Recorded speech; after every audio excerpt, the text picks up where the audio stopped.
It's 11:47 at night. The lights are off. You're in bed. There's a phone in your hand. The phone is glowing, and you're about to buy something you've never thought about before in your life. A weighted blanket, a U-shaped memory foam pillow that you're going to use exactly once, an espresso machine that makes 73 drinks. You only drink coffee one way, and that way is wrong somehow, but you tell yourself you'll try the 73. At 11 a.m., you wouldn't have looked twice at any of these. At 11 a.m., you have priorities. You have a budget. You have something called common sense, but it's not 11 a.m., it's 11:47 p.m. And the version of you that is awake right now is not the version of you who has to pay the credit card bill on the 1st. Today we figure out why.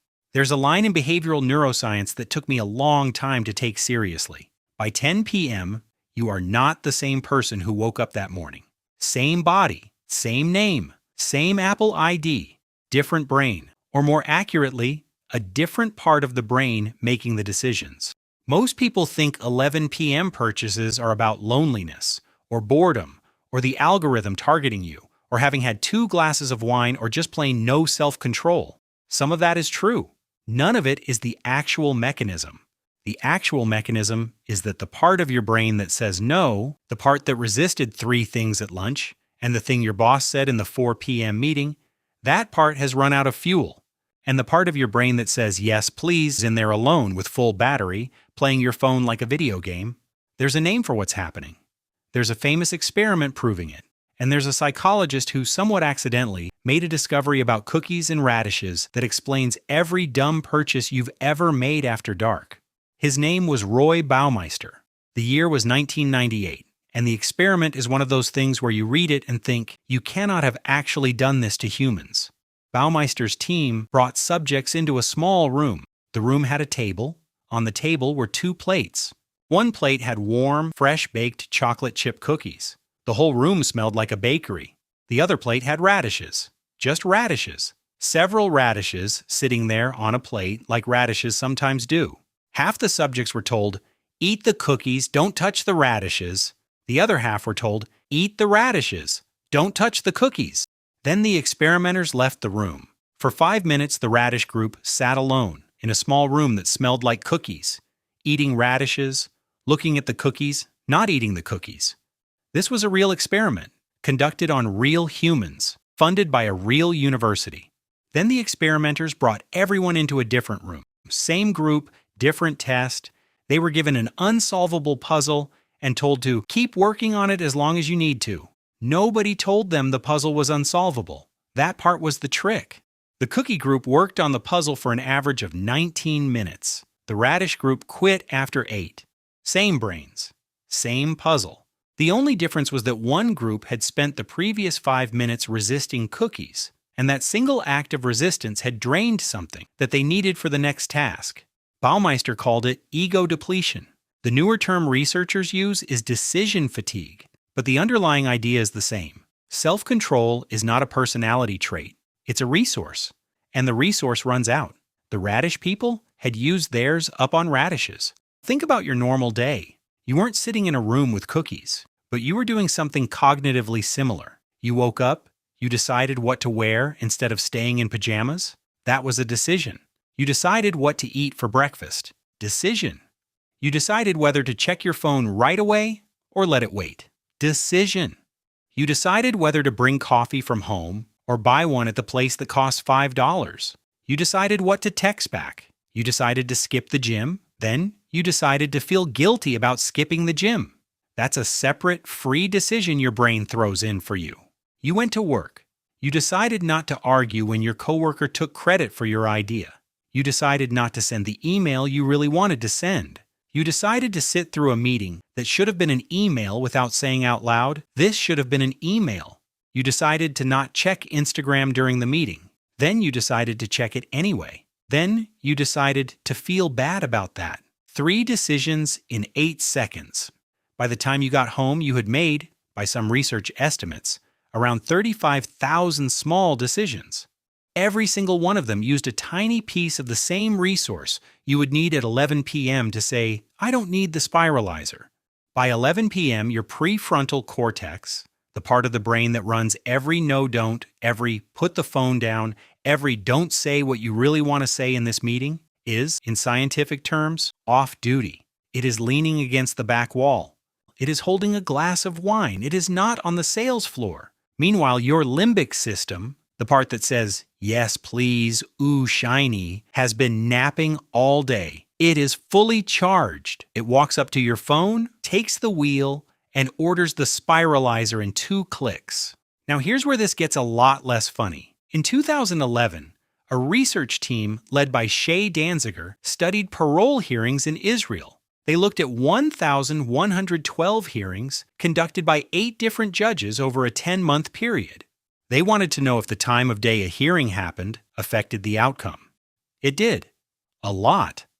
At the start of the morning, judges granted parole in about 65% of cases. Right before lunch, that number had dropped to almost 0. After lunch, when the judges had eaten and rested, back up to 65%.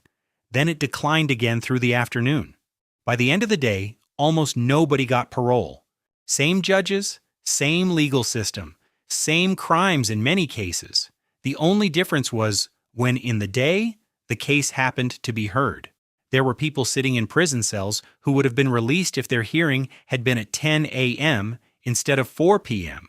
This is the same mechanism that makes you buy the spiralizer. You're not in prison. You're not making life and death judgments. Buying a U-shaped pillow at 11:43 p.m. is not the same as denying someone parole. But the same biological process, exhausted decision-making, depleted prefrontal control, is operating in the same way at the same time of day. And every retailer with a marketing department knows about it. If at any point in the future you are arrested in Israel, ask for a 10 a.m. hearing. This is real-life advice from a YouTube channel. I am not going to tell you that Amazon is sending you thinking of you emails at 7 a.m. They are not. Amazon does not send promotional emails between 6 and 8 a.m. Amazon's automated email systems, and this is from their public marketing literature, are scheduled to land between 8 p.m. and 11 p.m. in every customer's local time zone. Mobile push notifications from shopping apps peak globally at 10:30 p.m. That is not a coincidence. That is a finding from internal company research that 100 different startups have replicated and 1,000 more are exploiting right now. The Buy Now, Pay Later buttons, the Klarna, Affirm, Afterpay, overlays that appear on checkout pages show up most aggressively after 9 p.m. Internal A/B testing data, leaked from at least 2 of those companies, confirms that conversion rates on BNPL options are highest between 10 p.m. and midnight. They literally test the size of the $50 today font against the size of the total price font at different times of day, and the difference between 11 a.m. and 11 p.m. is enormous. Your retailers don't have to know your name to know when your prefrontal cortex is off duty. They just have to know what time it is. So when you wonder the next morning, why did I buy that? The answer isn't that you're impulsive. The answer is that the entire commercial internet has been engineered around the predictable schedule of your tired brain. Your decision fatigue is a multi-billion-dollar marketing strategy.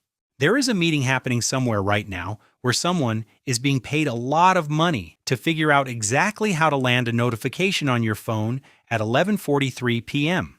So here's the part that should change how you think about this. You can't out-discipline an exhausted brain. People who are good with money are not, in general, more disciplined than you. They are not stronger. They have not somehow trained their prefrontal cortex into a marathon athlete. What they have done, almost universally, almost without exception, is remove the decision before their brain ever has to make it. Practical version. Turn off shopping app notifications after 8 p.m. Not use willpower not to open them. Actually disable them in your phone's notification settings. Move your credit cards out of your phone's saved payment list at night. If you have to physically find a card and type 16 numbers, the friction alone kills about 60% of impulse purchases. Set a 24-hour rule for any non-essential purchase. If you still want the spiralizer tomorrow morning, buy it tomorrow morning. You won't. These are not impressive solutions. They are dumb little physical tricks, but they work because they remove your tired brain from the loop entirely. Disciplined people you envy are not displaying willpower, they are cheating. They have made it physically harder for their tired brain to make the bad decision. They have closed the casino before they walk past it. Be a cheater. It's what works. But here's the thing about timing tricks. 11 p.m. is the daily one. There's a weekly one, and almost nobody talks about it. There's a single day every week when you are statistically most likely to make a financial mistake. It's not Friday night. It's not the weekend. It's a different day. And the reason it's that day is genuinely strange. You've made the mistake probably last week, probably this week, probably the week before that. And that's a video for another day. Stick around.